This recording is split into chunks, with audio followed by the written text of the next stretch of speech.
si mantan mantu anggaplah, aduh nih kurang ajar banget nih mantu gue nih, ya kan? Lu pakai nyebutin yang enggak aja, lu bikin fitnah aja. Kalau memang is nothing something inside this house, tidak ada sesuatu yang terdapat dalam rumah itu, kenapa tidak ibu itu tidak mengatakan, silakan aja Pak, periksa gitu loh. Apa yang mau Bapak cari, silakan Bapak dapati di situ, barangkali bermanfaat. Itu adalah salah satu bentuk pembelaan diri dia. Kayaknya Pak Madiani, kamu bonceng bawa kemana itu kakak kamu? Ada kalimat bicara seperti itu. Nah itu yang perlu apa, Pak? Yang perlu saya tanyakan, Pak. Makasih. Ya. Baik, Pak Sobari. Jadi kalau soal alasan pastinya saya kurang tahu ya. Tapi kalau saya nilai gitu dari penilaian saya, beliau Bu Sam itu ingin memproteksi diri dengan segenap prosedural, gitu. Alasan prosedural. Ya nggak masalah juga sih, ya. Dan saya juga kan ke situ tetap ingin didampingi oleh orang-orang yang ada kompetensinya gitu kan. Pertama adalah keluarga aslinya, yaitu adik kandung Pak Madiani, kemudian juga pemerintah desa. Saya tidak mungkin ke situ tanpa ditemani oleh pemerintah desa. Itu prinsip saya, Pak. Bahwa kemudian Bu Sam memang Betul. tidak berkenan untuk tujuan saya, ya itu juga saya terima gitu kan. Dan tidak ada akibat hukum dari semuanya, baik pada diri saya maupun pada diri Bu Sam gitu kan. Biarlah nanti waktu yang akan menjawab gitu kan. Nah kemudian terkait dengan keberadaan gudang itu memang tidak terlihat gembok Pak ya, tidak terlihat gembok. Tapi ada kunci slot aja gitu, kunci slot yang besar itu yang untuk mengunci gitu. Dan memang tidak terbuka. Tapi terlihat tidak digembok kalau waktu saya Tertutup Pak ya, tertutup gudang itu. Tertutup ya, tertutup. Apakah memang tapi semua orang? Ada tutup, maksudnya Pak, ada pagar, ada tutup gitu, tertutup. Iya tertutup. Jadi kalau di depannya nggak ada pagar, jadi memang gudang itu tertutup. Gitu.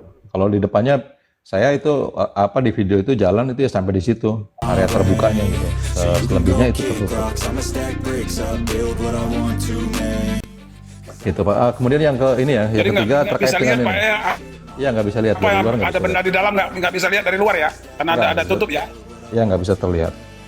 Kemudian yang ketiga terkait dengan yang dibonceng-bonceng itu nggak ada. Saya sudah konfirmasi ke Pak Uyat, nggak ada itu Pak. Katanya itu biasalah dia suka begitu. Ya udah, nggak saya perpanjang. Itu cuma ungkapan-ungkapan yang tidak terverifikasi gitu. Ketika dikejar ditanya juga, maksudnya untuk dicek keterangannya, diambil keterangan di proses hukum juga tidak akan nyambung. Gitu.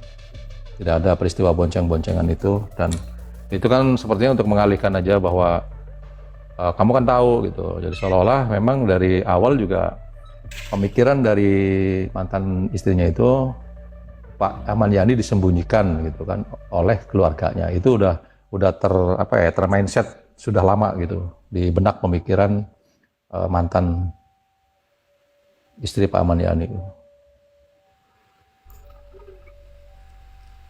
Oh gitu Pak ya. Sabari, ya. Jadi kalau melihat dari sudut pandang saya, tadi kan saya mengikuti dari awal Bapak ke sana. Jadi ada sifat-sifat dalam arti kata istrinya Pak Madiani seolah-olah mau mojokin adiknya Pak Madiani dalam kata-kata bahwa kamu bawa kemana abang kamu? Sudah 10 tahun kok baru sekarang baru datang. Ada bahasa seperti itu. Ya sebenarnya itu luka lama mungkin Pak bagi mereka keluarga antar keluarga. Kalau pandangan Pak, oh gitu. Karena Pak kalimat kata-kata ini kan perlu kita pertanyakan. Kalau bahasanya gitu ya. Kata-kata itu ya kalau bagi saya menilainya itu ada apa kan kata-kata seperti itu. Nah itu. Iya. Ketika dipecahkan dari sisi kata-kata itu. Iya, ketika dipecahkan dari sisi hukum juga masing-masing tidak bertanggung jawab. Dan saya yakin Bu Sam juga tidak bisa memverifikasi itu kapan melihatnya, di mana. Oh gitu. Terus juga kan tidak bisa dipertanggungjawab secara hukum Pak kalau menurut saya. Hanya ungkapan aja kayaknya untuk kan seolah-olah kehilangan Pak Ahmad Yani bela diri dia. Seolah-olah. Ya. Isi kata-katanya dia itu kan seolah-olah bela diri, mau dibawa kemana abang kamu, begitu bahasanya. Iya, kan? Iya merasa jadi kehilangan juga. Itu. Iya, makanya kan saya pakai lagu Firman untuk kehilangan. Oh gitu. Lagu Rhoma Irama Pak, kehilangan. Gitu. Versi dangdut ya. Oke, lanjut yang lain. Terima kasih Siap, siap, Pak Mas Rusandi. Bali. Oke, oke. Ya. Ya siap, terima kasih atas pertanyaannya ya. Dilanjut untuk Bang Oki, nanti baru Momi, terus Bang Bas. Selamat malam, Bang Oki. Ya, selamat malam host. Terima kasih atas waktunya. Selamat malam Pak Ruslandi. Selamat malam, Pak Oki. Ya, ini saya ada 2 pertanyaan saja sih Pak. Ya, menyambung saya mendengarkan Bapak cerita tadi, sebenarnya desas-desus soal gudang itu ya saya bisa menyimpulkan memang ada di sekitar warga itu, karena Bapak tadi menyebutkan pada waktu acara tahlilan atau apa itu desas-desus itu ada. Itu sama seperti pernyataan Arjun, cuman kan Arjun yang mempopulerkan itu, memviralkan lah, Iya. kurang lebih seperti itu. Pertanyaan saya, itu desas-desusnya itu apa yang dibahas warga itu? Satu. Yang kedua gini Pak, apabila nih misalnya Bu Sauni atau Bu siapa itu istrinya Pak Haji itu mengizinkan Bapak untuk ke sana, itu apa sih yang akan Bapak lakukan itu? Misalnya ada apa nanti gitu Pak. Terima kasih. Selamat malam Pak Ruslandi. Ya. Ya mungkin pertama ya, tadi yang desas-desus itu sebenarnya bukan desas-desus Pak. Jadi pada suatu acara tahlil gitu. Biasa kita orang di Indramayu kan orang Jawa ya, Muslim gitu kan. Setelah meletusnya nama Pak Amayani dalam satu peristiwa pidana pembunuhan Pak Oman, kemudian menguasakan ke saya gitu. Pada suatu malam mereka menggelar tahlilan gitu, doa bersama untuk diberikan bantuan oleh Allah Subhanahu wa taala, ada petunjuk pengungkapan gitu. Ceritanya gitu, Pak Uyat cerita ke saya. Ya namanya juga orang tua ya, dan namanya itu juga saya mistik ya. Kalau mistik itu saya nggak pernah belajar mistik gitu kan. Pak katanya Pak Amayani ini masih di sini gitu, di Indramayu. Wah bener Pak Uyat, iya Pak, terus katanya. Nggak jauh, oh ya udah. Tapi nggak menyebutkan secara spesifik gitu, di mananya nggak. Tapi mungkin sebagai adik kandung ya, atau ada hal-hal goib gitu dari hasil doa itu disampaikan juga oleh pemimpin doanya. Tapi ini bukan korelasinya dengan hukum. Jangan dipersepsikan ini pendapat hukum atau satu tuduhan. Hanya namanya orang habis berdoa mungkin ya secara kekuatan supranatural gitu kan, seperti itulah. Tapi nggak saya gunakan sebagai suatu petunjuk apapun gitu. Saya ini orang yang selalu belajar ilmiah Pak, fakta realita. Nah kemudian nggak lama tuh, nah itu si Arjun gitu kan bicara seperti itu, loh kok ada nyambungnya nih gitu. Tapi ya udahlah, selama belum fakta hukum di mata saya masih terus penelusuran secara objektif ilmiah. Nah itu, kemudian apa sih yang akan dilakukan? Saya hanya ingin melihat, kemudian juga paling memfoto gitu sebagai dokumentasi. Karena terus terang ya, banyak yang menyimpulkan gitu, ini kan kaitannya dengan Ririn gitu. Sehingga wajar ketika siapapun berpikir Ririn menyebutkan Amayani di persidangan secara gamblang nyata sebagai otak pelaku. Kemudian ditarik mundur pada peristiwa 2018 terkait dengan penguasaan dokumen Pak Amayani. Dokumen di BJB, kemudian hartanya ditarik oleh Pak Amayani. Ada satu keluarga yang selalu intens menghubungi saya sejak awal. Jangan-jangan gitu, Pak Amayani juga dihabisi oleh Ririn, dirampas hartanya, kepemilikannya. Itu wajar Pak, pendapat keluarga gitu kan.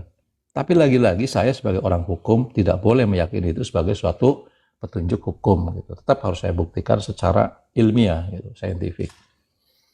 Tapi dari perasaan-perasaan seperti itu mubazir kalau tidak saya tampung sebagai satu petunjuk gitu kan. Nah makanya terkait dengan saya masuk gudang itu juga ada keinginan untuk memfoto-foto gitu kan. Karena gini loh, dalam pembunuhan Pak Oman ini saya melebar sedikit sebagai sebuah intermezzo yang tapi ada kaitannya. Itu kalau nggak keburu terungkap oleh keluarganya Mas Niko yang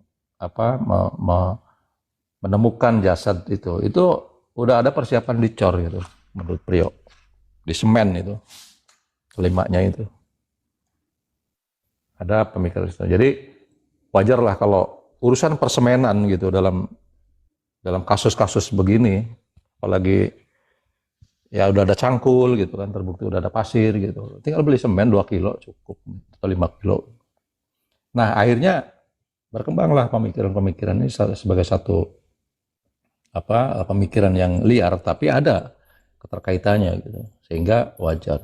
Sebenarnya itu kepentingannya itu. Kalau nggak ada ya udah nggak ada gitu. Bukan Baik, dalam Mas konteks Rusandi, menuduh terima gitu kasih. sebenarnya. Ya, bukan dalam konteks menuduh. Ya, terima kasih Pak Rusandi. Ya, Pak, oke. Itu. Oke, siap. Terima kasih Pak Oki. Dilanjut, Momi. Selamat malam. Selamat malam Pak Riswandi. Ya, selamat malam, Mami. Masih ingat ya Pak Ruslandi ya, waktu Mami yang sedikit mengkritik Pak Ruslandi kenapa memegang 2 klien. Oh iya, ingat. Iya, sebenarnya tadi ini kita sekarang topiknya tentang kunjungan Pak Ruslandi dengan Ludasing ya tadi ya, Ladusing. Iya.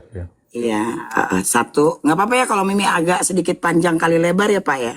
Nggak apa-apa, ini kan sama dengannya luas kan. Oke, siap Pak, siap. Satu, Mami kebetulan waktu lagi podcast tadi, Mami memang tidak melihat live streamingnya, tapi Mami ngelihat dari VT-VT-nya. Satu yang akan Mami sampaikan, Mami kurang setuju dengan sikap si ibu. Satu, sebagai kita penduduk Indonesia, apalagi Pulau Jawa yang penuh dengan tata krama dan sopan santun, kenapa seorang tamu itu tidak dipersilahkan masuk dulu? Ada kunjungannya tata krama lah seperti biasanya, tapi itu tidak dilakukan dengan si ibu. Jujur Mami kurang suka dengan sikap tersebut. Dan di room lain pun Mami sebenarnya agak bukan berpihak kepada Pak Ruslandi atau beropini kepada, enggak, tujuan gini loh, kunjungan beliau itu sebenarnya hanya mendampingi seperti itu. Adapun beliau lebih mengerti tentang etika mana yang pantas dan tidak, tuh lebih mengerti. Sehingga tappingan di bawah tuh untuk ngituin Mami abaikan aja lah, menghujat Mami abaikan saja. Dan keduanya apa yang tadi Pak Ruslandi sampaikan, seperti yang kita ketahui semua, jujur Pak, kalau buat Mami pribadi, Mami memiliki kecurigaan dengan si ibu. Dengan tidak adanya si Pak Aman Yani ini, kalau ceritakan alasannya terlalu panjang banget, nggak sampai pagi lagi nantinya, sampai duhur bisa-bisa. Yang tadi kalau posisi Mami sebagai seorang jadi ibunya, jadi atau mantan istri dari Pak Aman Yani, kita tahu nih, kita nih lagi jadi sorotan publik dengan kecurigaan menghilangnya Pak Aman Yani. Si mantan mantu anggaplah, aduh nih kurang ajar banget nih mantu gue nih, ya kan? Lu pakai nyebutin yang enggak aja, lu bikin fitnah aja. Kalau memang is nothing something inside this house, tidak ada sesuatu yang terdapat dalam rumah itu, kenapa tidak ibu itu tidak mengatakan silakan aja Pak, periksa gitu loh. Apa yang mau Bapak cari, silakan Bapak dapati di situ, barangkali bermanfaat. Itu adalah salah satu bentuk pembelaan diri dia. Karena dia tahu saat ini dia dalam sorotan publik. Apalagi maaf izin sekali lagi ya Pak, Mami tidak mengerti dengan hukum. Mami non sama sekali dan buta tentang hukum. Mami hanya berbicara berdasarkan logika aja. Pak Tony itu ternyata memegang 2 klien juga. Betul ya Pak ya? 2 klien yang mana? Katanya ini istri dari Pak Aye itu, betul Pak? Iya, walaupun Nah ini, iya betul Pak. istri. Betul, itu untuk pemeriksaan di Polres ya. Iya. Sekarang nih Pak, nih logikanya ya. Kita semua mencurigai Aman Yani pun, Pak Aman Yani itu mungkin kalau misalnya memang dianggaplah meninggal. Salah, ini opini liar ya Pak ya, opini jahat kita nih, jahat Mami lah, jangan kita. Opini Mami pribadi, jangan-jangan nih Pak Aye ini dihabisin juga nih sama si Ririn. Pak, kita bahasa nyantai aja ya Pak Ruslandi ya. Iya, Mami nggak bisa pakai bahasa hukum. Saya juga dari tadi nyantai aja bahasanya. Iya, nih jangan-jangan nih dihabisin sama Ririn juga nih. Sedangkan PH Tony saat ini sedang berusaha keras berjuang untuk kliennya. Minimal untuk membuktikan bahwa kliennya itu tidak bersalah. Ya. Di sisi lain, Pak, di sisi lain, si ibu ini pun lagi jadi sorotan juga. Lagi jadi sorotan bahwa jangan-jangan ada kerjasama nih sama Ririn nih, si ibu. Sedangkan si ibu kan, 100 itu nilainya. istrinya ya apa masih family sama si Ririn. Bibinya, tantenya. Iya, tantenya. Sedangkan si Aman Yani itu kan istilahnya paman dari karena Menikah dengan bibinya itu. bibinya. Iya, seperti itu, besan.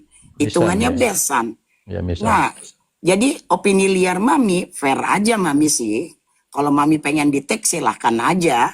Ini kan opini liar Mami. Jadi kenapa PH Tony megang, apa nggak ada kuasa hukum yang lainnya selain PH Tony? Karena yang kasihannya gini loh Pak. Ibu ini lagi jadi sorotan. Kadang-kadang banyak loh dari podcast-podcast beliau itu terjebak dengan kata-katanya sendiri. Ini menurut Mami yang cuman berdasarkan logika seperti itu. Tadi terakhir kata-kata Pak Ruslandi yang Pak Ruslandi ucapkan itu sepemikiran dengan Mami. Gitu loh. Ya, jadi yang sangat Mami, yang bikin Mami, itu kan ada kalimat yang terdalam itu satu lawyer, itu satu advokat memegang 2 klien, yang mana klien ini sekarang ini jadi sorotan untuk publik loh. Sekian, terima kasih, itu aja. Sorry kalau ada kalimat Mami yang kurang sopan, Mami minta maaf Pak Ruslandi. Terima kasih. Ya, Mami, terima kasih. Ya, memang begitu. Jadi memang saya sendiri karakternya kan belum tahu ya, Mami, terkait dengan karakternya Ibu Sam gitu atau mantan istrinya Pak Aman Yani. Mungkin kalau sudah kenal saya bisa mengukur gitu kan. Tapi maksudnya kedalaman pemikirannya, kedalaman cara penerimaan beliau gitu terhadap siapapun gitu kan. Tapi lagi-lagi ya saya memang belum mengenal karakter Bu Sam gitu. Tapi saya pikir ya itu satu proteksi diri aja sebenarnya. Satu proteksi diri dan beberapa propertinya gitu yang dikaitkan dengan nuansa hukum gitu kan. Ya saya pikir wajar sih karena langkah saya juga langkah yang terbatas non litigasi gitu kan, bukan langkah aparat penegak hukum gitu, sehingga ya saya lebih soft seperti itu menurut saya, lebih soft, lebih pelan tapi masuk esensinya gitu. Artinya saya ingin membuktikan dan ternyata betul-betul ada penolakan, itu aja sebenarnya. Selebihnya saya serahkan kepada semua serangkaian penyelidikan gitu, apakah betul bahwa Tengarai di dalam gudang itu ada sesuatu, ya wallahu alam bisawab gitu kan. Saya sendiri harus sesuai fakta gitu kan. Tapi ya penyelidikan kan sedang berjalan dan mudah-mudahan semua pihak juga banyak yang menginginkan bisa menemukan jawaban terhadap Pak Aman Yani dalam kondisi hidup atau tidak hidup, dengan nyawa manusia, dengan keberadaan manusia, dengan takdirnya manusia gitu. Di sini ilmu pengetahuan dipertaruhkan gitu untuk mengungkap seorang manusia yang dewasa yang memiliki predikat status sosial yang cukup lumayan gitu kan, tapi lenyap begitu saja. Akan tetapi aktivitas keuangannya masih berjalan sampai terakhir 2025. Itu aja sebenarnya. Menjadi teka-teki yang lumayan gitu. Baru ada gitu. Boleh satu pertanyaan Pak? Ya, boleh. Mami mau nanya, ini rasa bentuk penasaran Mami. Kira-kira kalau untuk kasus Pak AY setelah selesai kasus ini akan di-up nggak? Ya, pasti. Kan saya belum tidak meng-up juga Pak Gubernur kan, Pak Kadem sudah meng-up sedemikian rupa gitu. Itu juga satu langkah atau satu petunjuk bahwa kasus ini harus satu sinyalemen gitu, bahwa kasus ini harus betul-betul serius ditangani gitu. Cuma kan pemikiran saya ya saya fokus dulu ke ini gitu kan sampai selesai gitu, baru otak saya berjalan lagi untuk pengungkapan itu. Oke, doa Mami semoga Pak Ruslandi sehat selalu dan mudah-mudahan bisa mengemban tugas dengan penuh amanah. Sehat selalu ya Pak. Ya, sama-sama. Terima kasih doanya Ibu Mami. Ya, selamat malam Bang Bas. Pak Ruswandi. Ya, Bentar Pak Pak Sobari. Sobari. Bentar Pak Pak Sobari. Ini Ruswandi, bisa saya tambahkan sedikit, Pak? Bang, Pak Boleh? Ruswandi, Pak Sobari. Pak Ya. Sobari. saya sependapat dengan ibu ini. Ya, sependapat. Kalau menurut pendapat saya, diduga istrinya Pak Ahmad Yani dan anaknya yang nama Ega itu tahu kehilangannya Pak Ahmad Yani. Diduga, ya. Ya. Kalau saya ya, diduga tahu. Pak Sobari ini dia tuduhannya ya. Suami antara anak dengan ibu ini tahu kehilangan Pak Ahmad Yani ini tahu. Kemana Pak Ahmad Yani itu berada? Di mana dia? Iya. Diduga tahu. Maaf ganggu ya Ci ya. Iya. Maaf ganggu. Kalau saya diduga. ya. Iya, dugaan. Nggak apa-apa, boleh Pak Sobari. Ya. Dan juga begini Pak, ini ya. Ini kan pakai PH, ibu ini kan pakai PH. Ya PH-nya Pak Tony ya. Tetap ya. Kayaknya ya, Pak. Sepertinya. Halo, Iya, Pak Sobari, sepertinya tetap sepertinya. Pak Tony ya. PH-nya ya. Itu Iya, kayak sudah masuk penyidikan. Ya maksud saya, apakah sudah masuk penyidikan, maka dia pakai pengacara ini, pakai PH. Alasannya Iya, pakai pakai PH. pengacara apa? Apakah dari pihak Ahmad Yani? Nah iya, itu yang perlu saya Pasti- tanyakan. pasti Kalau Pak untuk Ruswandi kan sudah ada kuasa dari keluarga kan? iya. Pastinya ada, Pak. Pastinya ada. Jadi ketika Bu Saminah kemarin sempat diundang untuk klarifikasi dalam rangka penyelidikan Polres, itu kan diundang tuh malam-malam tuh sama Bung Tony itu yang waktu sama Neng Ega yang ngomong masalah Pajero itu pemeriksaan di Polres. Wawancara, masih penyelidikan. Oh gitu. Ya. Jadi Masih sekarang itu kan penyelidikan. ya sekarang itu kan boleh Pak. Penyelidikan juga didampingi pengacara itu di KUHAP yang sekarang itu boleh.